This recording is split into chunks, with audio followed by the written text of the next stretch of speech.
आचार्य शंकर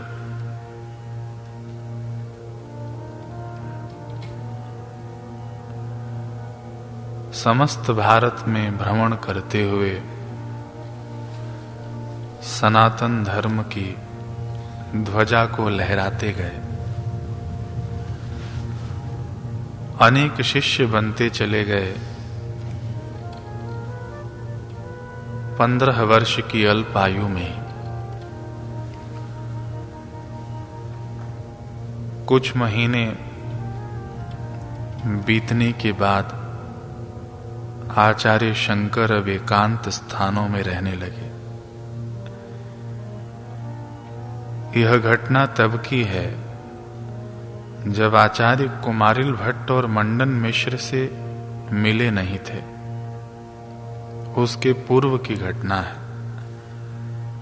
आचार्य को अब जन समूह में जाने की इच्छा नहीं रही। आचार्य उन दिनों उत्तर भारत में थे, हिमाचल आदि की तरफ। कभी अपनी अलमस्त मस्ती में कहीं भी अकेले ही निकल जाते और समाधि लगाकर बैठ जाते। और यहाँ शिष्यगण चिंतित होते कि गुरुदेव कहाँ चले गए, अभी तक लौटे क्यों नहीं। शिष्यों के खोजने पर आचार्य कहीं ध्यान मग्न मिलते तो शिष्य उनसे प्रार्थना कर पुनः वापस निवास पर ले आते।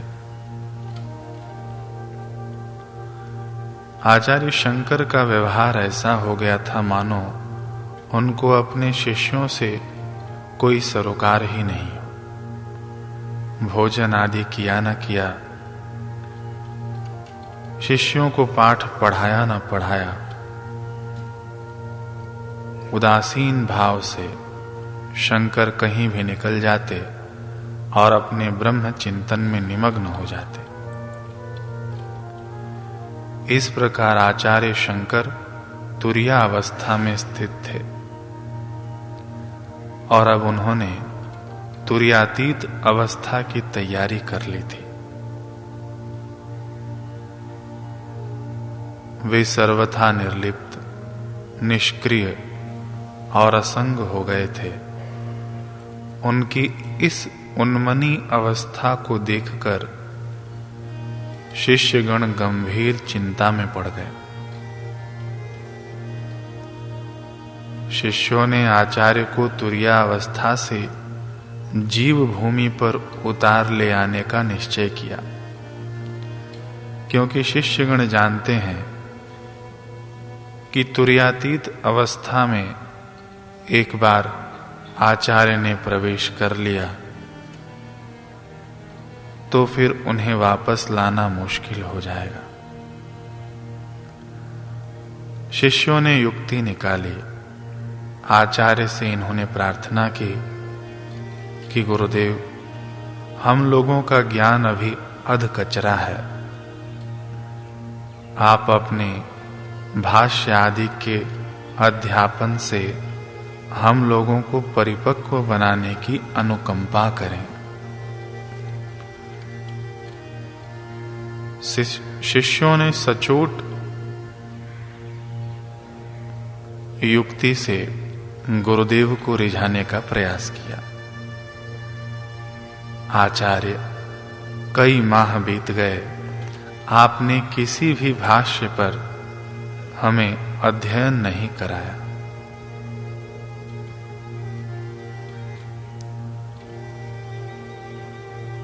करुणा और दया के साक्षात विग्रह आचार्य ने शिष्यों की प्रार्थना स्वीकार कर ली। भाष्य पर सत्र आरंभ हो गया। शिष्यगण तन्मयता पूर्वक भाष्य का अध्ययन करने लगे। इस प्रकार से शिष्य सफल हुए आचार्य को जीव भूमि पर उतारने में। शिष्यों की प्रार्थना से द्रवीभूत होकर आचार्य अपनी तुरिया अवस्था से सामान्य जीव भूमि पर उतरकर उन्हें भाष्य पढ़ाने लगे। प्रातः काल से मध्याह्न तक यही क्रिया चलती थी। एक दिन प्रातः काल एक कृष्ण वर्ण ब्राह्मण वहां आकर उपस्थित हुए। उनके आगमन से अध्ययन बंद करके सभी ने उनसे आसन ग्रहण करने की प्रार्थना की। अभी आचार्य उस सभा में आए नहीं थे, दूर बैठे एक वृक्ष के नीचे ध्यान मग्न थे। वृद्ध ब्राह्मण ने शिष्य मंडली के बीच खड़े ही खड़े प्रश्न दाग दिया, बुलंद स्वर में, कि सुना है यहां एक सन्यासी ब्रह्म सूत्र भाष्य पढ़ाते हैं। वृद्ध ब्राह्मण के गले से निकले आवाज में उनका वार्धक्य छलक रहा था।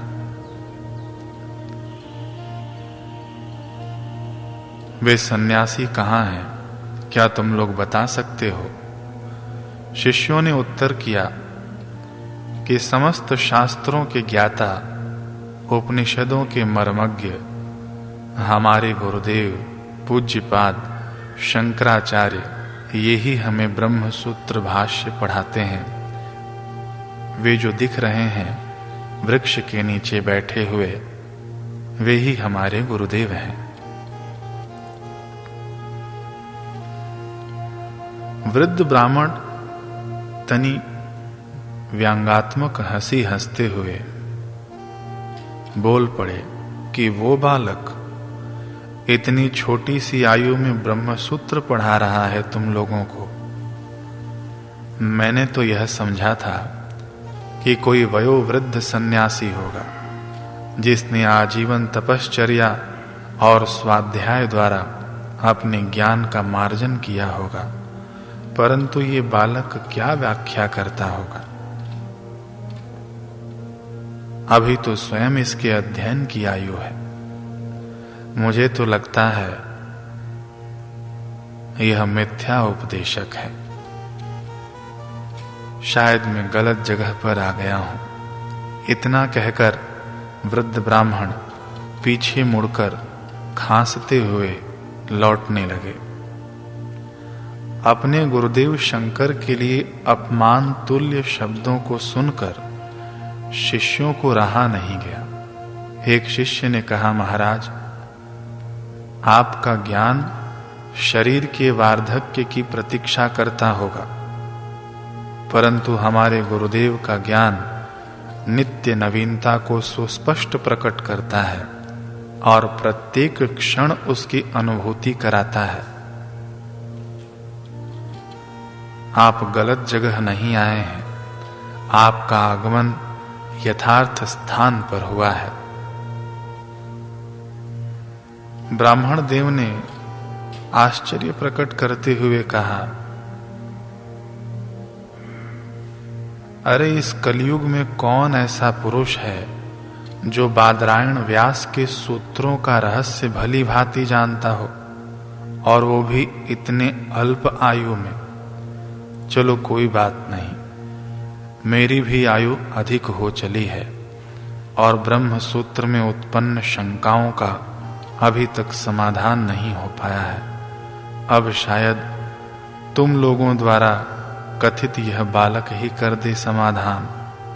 मुझे तो केवल समाधान चाहिए, बाकी कोई भी कर दे। और मैं तो ऐसे व्यक्ति की खोज में ही हूं। यदि तुम्हारे गुरुदेव ब्रह्म सूत्र के सचमुच ज्ञाता हैं, तो क्या एक सूत्र के संबंध में उत्पन्न हुई मेरी शंका का निराकरण कर सकते हैं? और हां, तुम लोगों को यदि तनिक भी शंका हो कि मेरी शंकाओं का निराकरण नहीं हो पाएगा, तो मुझे उनके पास मत ले जाना, क्योंकि तुम लोगों के समक्ष उस बालक सन्यासी जो तुम्हारे गुरु हैं, उनका अपमान हो जाएगा। आखिर तुम लोगों ने उनको गुरु माना है, इसलिए मेरे बातों पर तनिक विचार करो। शिष्यों ने कहा, नहीं नहीं महाराज, हमारे गुरुदेव तो सूर्य के समान हैं और आपका संशय रात्रि समान। उनके समक्ष उपस्थित होने मात्र से ही आपके अज्ञान का अस्तित्व तक नहीं रहेगा। इसलिए हम आग्रह करते हैं कि आप हमारे गुरुदेव के पास चलिए। शिष्यों ने वृद्ध ब्राह्मण को आचार्य के समक्ष उपस्थित किया। वृद्ध ब्राह्मण ने हाथ जोड़कर आचार्य शंकर को प्रणाम किया। शंकर वृद्ध ब्राह्मण को देखकर अपने स्थान से उठ खड़े हुए और विनीत स्वर में बोले कि ब्राह्मण देवता, आप मुझसे वय तथा ज्ञान में भी वृद्ध हैं। आपका यूं प्रणाम करना मुझे उचित नहीं प्रतीत होता, मुझे संकोच होता है। अतः ब्राह्मण देव, आप मेरा प्रणाम स्वीकार कीजिए। आचार्य शंकर ने वृद्ध ब्राह्मण को प्रणाम किया। ब्राह्मण ने कहा कि बालक सन्यासी, मेरा प्रणाम तुम्हारे सन्यास धर्माचरण को था, इसमें संकोच न करो। शंकर ने निवेदन किया कि भूदेव, किस सेवा के योग्य आप मुझे समझते हैं, सो बताइए, मैं उपस्थित हूं। ब्राह्मण ने कहा, देखो बालक, तुम्हारे शिष्यों का कहना है कि तुम ब्रह्म सूत्र पढ़ाते हो इनको, इसलिए तुमसे मिलने आ गया, क्योंकि मुझे भी एक बड़ी शंका है ब्रह्म सूत्र के मंत्रों में, उसका निराकरण चाहता हूं। बस इतना ही हेतु है। ब्राह्मण की बात सुनकर आचार्य शंकर विनीत स्वर में बोले, सूत्रार्थवेत्ता विद्वानों को तो मैं प्रणाम करता हूं, और भूदेव आप भी सूत्रार्थवेत्ता ही हैं। भूदेव, मैं इन गूढ़ सूत्रों के अर्थ जानने का अभिमान नहीं करता, फिर भी आप जो प्रश्न करेंगे उसका उत्तर देने की चेष्टा अवश्य करूंगा। आचार्य शंकर के ऐसा कहने पर आगंतुक ब्राह्मण ने प्रश्न किया कि ब्रह्म सूत्र के तीसरे अध्याय के प्रथम पाद के प्रथम सूत्र तदनंतर प्रतिपत्तौ रहति संपरिविश्वक्तः प्रश्न निरूपणाभ्याम, इसका क्या अभिप्राय है? आचार्य शंकर ने इस सूत्र की व्याख्या करते हुए कहा कि इस शरीर के अवसन्न हो जाने पर अर्थात मृत्यु हो जाने के पश्चात जब जीव अन्य शरीर की प्राप्ति करता है, तब वह पंचभूतों के सूक्ष्म अवयवों से युक्त होकर ही दूसरे स्थान पर जाता है। इस विषय में उपनिषद का प्रमाण स्पष्ट है। शंकर ने आगे खूब व्याख्या की, भली भांति व्याख्या की। यहां हम पूर्ण व्याख्या नहीं सुनेंगे, व्याख्या पूर्ण हुई। आचार्य शंकर की व्याख्या सुनकर ब्राह्मण ने फिर संशय किया कि यतिवर, पंच महाभूत सर्वत्र सुलभ हैं, ऐसी स्थिति में जीव का इस देह से अन्य देह के लिए सामग्री ले जाना तो व्यर्थ है, क्योंकि तत्तत भूतों में तत्तत इंद्रियों का लय माना गया है, और पंचाग्नि विद्या में पंचम आहुति में जल पुरुष शब्द वाच्य होता है। यह कैसे कहा गया है? शंकर ने विनीत स्वर में उत्तर दिया, ब्राह्मण प्रवर, श्रद्धा वा आपह, यहां प्रथम आहुति श्रद्धा है, इसलिए श्रद्धा को जल कहा गया है। अतएव जल को पुरुष शरीर कहा गया है। इस अर्थ को सुनकर ब्राह्मण ने उसमें अनेक विकल्प किए। सभी शिष्यगण विस्मित हो गए और इस ब्राह्मण का विकल्प और तर्क पूर्णतः वैदिक धर्म से संबंधित एवं शास्त्रीय था। अभी तक जितने भी शास्त्रार्थ आचार्य शंकर ने भ्रमण करते हुए किए थे, वे सभी लोग अन्य मतावलंबी थे अथवा तो किंचित सनातन धर्म के विभागित थे, परंतु ये वृद्ध ब्राह्मण का अतुलनीय शास्त्र ज्ञान। ब्राह्मण एक के अनंतर दूसरा प्रश्न करते जा रहे थे और शंकर भी सहज भाव से उनका उत्तर देते जा रहे थे। उस आलोचना प्रसंग में समस्त ब्रह्म सूत्र, चारों वेद, कर्म कांड, ज्ञान कांड, विविध शास्त्र तथा अन्य मत मतांतरों का भी समावेश हो गया। दोनों के असाधारण पांडित्य, स्मृति शक्ति, मेधा, अंतर्दृष्टि तथा विचार पुण्य ने शिष्यों को स्तंभित कर दिया। शिष्यों को ऐसा प्रतीत हो रहा था मानो आचार्य शंकर ही अपना द्वितीय रूप धारण करके स्वयं के समक्ष बैठकर शास्त्रार्थ कर रहे हैं। उन लोगों ने ऐसा विचार, ऐसा तर्क, ऐसा शास्त्रार्थ कभी सुना ही नहीं था और आचार्य की ऐसी प्रतिभा तथा विद्वत्ता भी कभी शिष्यों को देखने को नहीं मिली थी। आचार्य शंकर भी अपने ज्ञान के शिखर पर आरूढ़ थे। इस प्रकार बृहस्पति और शेषनाग के समान उन दोनों का वह विवाद 8 दिनों तक चलता रहा। आखिरकार शंकर ब्राह्मण के तर्कों द्वारा तनिक रुष्ट हुए। भूदेव, आपका शास्त्रीय ज्ञान अद्वितीय है, परंतु जो आप शंका लेकर मेरे समक्ष उपस्थित हुए, उसका प्रतिपादन तो कब का हो गया है। आप व्यर्थ में मुझसे शास्त्रार्थ क्यों कर रहे हैं? इससे क्या सिद्ध होगा? आपका जो कार्य हो सो कहिए, मैं सहर्ष करने को उपस्थित हूं। ब्राह्मण ने कहा कि तुम अपने शास्त्र ज्ञान से उदासीन क्यों हो रहे हो सन्यासी? शास्त्रों का मार्जन करने से तो बुद्धि विलक्षण होती है, अतः इससे उदासीन ना हो और शास्त्रार्थ को आगे बढ़ो।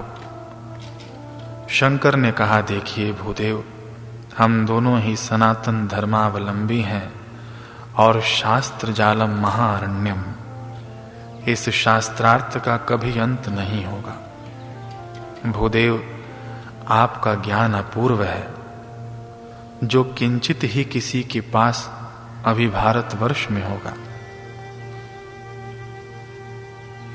इतना कहने पर भी वृद्ध ब्राह्मण की हठ ना गई।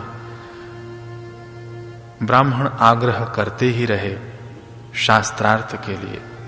आचार्य शंकर ने रुष्टता प्रकट करते हुए तनिक बुलंद स्वर में शिष्य पद्मपाद को आदेश दिया कि वृद्ध ब्राह्मण को मेरे समक्ष से दूर ले जाओ। इनको मात्र अपने ज्ञान का प्रदर्शन करना है। ज्ञान कोई प्रदर्शन की चीज नहीं है। ज्ञान स्व कल्याण के लिए है, उसे आत्मसात कर आत्मानुभूति के लिए है। पद्मपाद, वृद्ध ब्राह्मण को मेरी दृष्टि से दूर करो। यह शास्त्र ज्ञान का व्यर्थ ही प्रदर्शन कर रहे हैं। आचार्य शंकर की इस आज्ञा पर पद्मपाद आगे बढ़े ब्राह्मण की ओर, परंतु ब्राह्मण का प्रभाव अद्वितीय था। वहीं जाकर ब्राह्मण के नजदीक पद्मपाद विचारशील हो उठे कि मैंने अपने गुरुदेव के साथ समस्त भारत ने भ्रमण किया, परंतु ऐसा कोई शास्त्रज्ञ नहीं मिला जो इतना अपूर्व ज्ञान रखता हो, इतना ज्ञान जो दिग्विजयी शंकर को चुनौती दे सके। आखिर ये ब्राह्मण हैं कौन? पद्मपाद धीरे से गुरुदेव शंकर की ओर बढ़ चले और उनके सन्मुख जाकर कहने लगे कि गुरुदेव, आपको शास्त्र ज्ञान में ऐसी चुनौती देने वाला इस त्रिभुवन में केवल एक ही महापुरुष हो सकते हैं, शास्त्र रचयिता भगवान वेद व्यास जी, और कोई नहीं हो सकता। यहां इस प्रसंग में आचार्य शंकर अनजान बने बैठे हैं, अभिनय कर रहे हैं ताकि शिष्य की बुद्धिमत्ता का परिचय हो सके। पद्मपाद की बुद्धि का विकास कितना हुआ है यह जांच सके।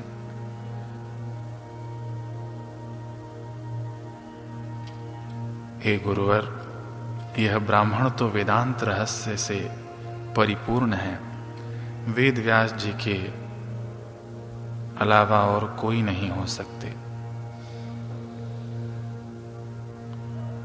और आप दोनों ही गुरु शिष्य हैं। भगवान शंकर आदि नारायण को अपना गुरु मानते हैं और व्यास जी नारायण के अवतार हैं, ये हम जानते हैं। पद्मपाद हाथ जोड़कर आगे कहते हैं कि स्वामी, मुझे इस दुविधा से उबारिए। मैं आपका दास हूं, मैं आपकी शरण में हूं, मैं क्या करूं? पद्मपाद की बात को सुनकर कि यह मुझे वेद व्यास लग रहे हैं, वृद्ध ब्राह्मण एक मीठी सी मुस्कान बिखेरते हुए वहां से तुरंत अंतर ध्यान हो गए।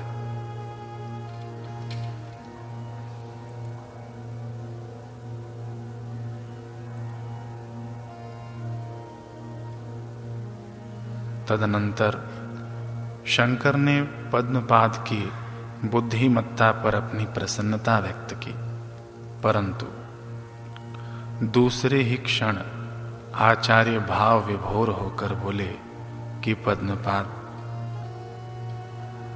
मैंने तो गुरुदेव के लिए अपमानजनक शब्दों का प्रयोग कर दिया। अगर गुरुदेव रुष्ट हों तो ऐसी विद्वत्ता का क्या लाभ?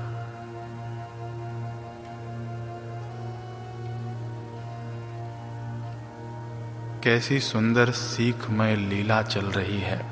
समस्त शिष्यगण उपस्थित होकर इस लीला के दर्शक बने बैठे हैं। आचार्य शंकर ने दोनों हाथ जोड़कर भगवान वेद व्यास जी की स्तुति प्रारंभ कर दी। व्यास जी प्रसन्न होकर अपने दिव्य स्वरूप में प्रकट हुए। उनका श्याम वर्ण शरीर भस्म विभूषित था, वे व्याघ्र चर्म धारण किए हुए थे। जटा मुकुट से उनका मस्तक सुशोभित था, रुद्राक्ष की माला से उनका कंठ सुशोभित हो रहा था।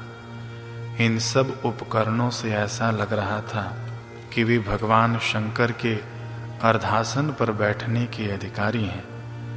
वे अद्वैत ज्ञान के अंकुश के तीव्र प्रहार से अहंकार रूपी उन्मत्त गज को वश में रखने वाले थे और अपने अद्वैत शास्त्र रूपी खूंटे में उज्जवल सूत्र रूपी रस्सी के अपौरुषेय श्रुति रूपी सहस्त्र गायों को बांधने वाले थे। मुनि श्रेष्ठ गुरुओं के भी गुरु व्यास जी को इस वेश में आए देखकर शंकर के हर्ष की सीमा न रही। शिष्यों सहित आगे बढ़कर उन्होंने वेद व्यास जी को साष्टांग दंडवत प्रणाम किया और उनकी स्तुति फिर से प्रारंभ की कि हे ऋषिवर, हे गुरुदेव द्वापायन, आपके श्री चरणों के दर्शन से मेरा जीवन धन्य हुआ। परोपकार ही आपका जीवन व्रत है। उसी की पूर्ति के लिए आपने आत्मोत्सर्ग किया है। हे गुरुदेव, आपने जीव कल्याण के निमित्त जो जो कार्य किए हैं वे सदैव अमर रहेंगे। स्वामी, आपने 18 पुराणों की रचना कर परम लोक कल्याण किया।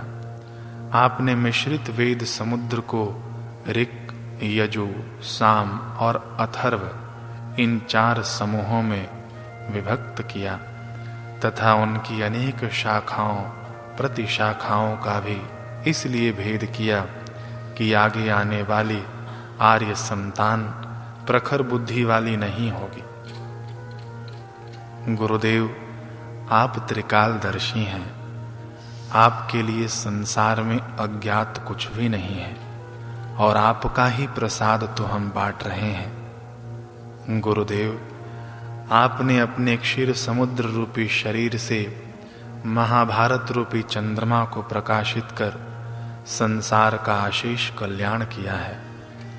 वेद, शिक्षा आदि अंग, सब शास्त्र, महाभारत रूपी महासमुद्र, समस्त पुराण, हे गुरुदेव, आपसे ही उत्पन्न हुए हैं। समस्त वांगमय कर्ता आप ही हैं। सच्चिदानंद स्वरूप परमात्मा पुराण पुरुष नारायण आप ही हैं। गुरुदेव, आपकी महिमा अपरंपार है। आपके क्रियाकलाप अद्भुत हैं। आप हमारे आदि गुरु हैं। आपको लक्ष लक्ष प्रणाम। स्तुति करते करते शंकर भाव विभोर हो गए। वेद व्यास जी आचार्य शंकर की स्तुति से अत्यधिक प्रसन्न हुए। वे शंकर के दिए हुए आसन पर बैठ गए और कुछ देर के पश्चात उन्होंने कहा कि हे यतीन्द्र, तुम्हारे अखंड पांडित्य को मैंने भली भांति समझ लिया और उससे बहुत ही आह्लादित हुआ हूँ, प्रसन्न हुआ हूँ। इस भूमंडल में तुम्हारे अतिरिक्त अन्य कोई भी व्यक्ति मेरे एक भी प्रश्न का उत्तर नहीं दे सकता था। तुमने मेरी पदवी प्राप्त कर ली। तुम स्वयं व्यास स्वरूप हो गए। तुम पुत्र शुकदेव के ही समान मेरे अति प्रिय हो। मेरे सूत्रों की तुमने भाष्य रचना की है, यह सुनकर मैं तुम्हें देखने आया हूँ। मुझे पहले से ही विदित था कि स्वयं भगवान शंकर ही तुम्हारे रूप में अवतरित होकर मेरे सूत्रों पर भाष्य कर सकेंगे। महादेव के अतिरिक्त और कोई मेरे शास्त्रों पर भाष्य करने के इस समय काबिल नहीं है। व्यास जी की बात सुनकर आचार्य शंकर ने विनीत भाव से कहा कि गुरुदेव, आपके दर्शन से यह दीन अत्यंत अनुग्रहित हुआ है। मैं आपका प्रशिष्य हूँ। इसी नाते इस दुष्कर कार्य को संपन्न करने का मैंने साहस किया है। ये मेरी योग्यता नहीं है गुरुदेव, यह आपकी ही कृपा है, यह आपकी ही अनुकंपा है। इसकी संशुद्धि करने में आप ही समर्थ हैं। ऐसा कहकर आचार्य शंकर चुप हो गए।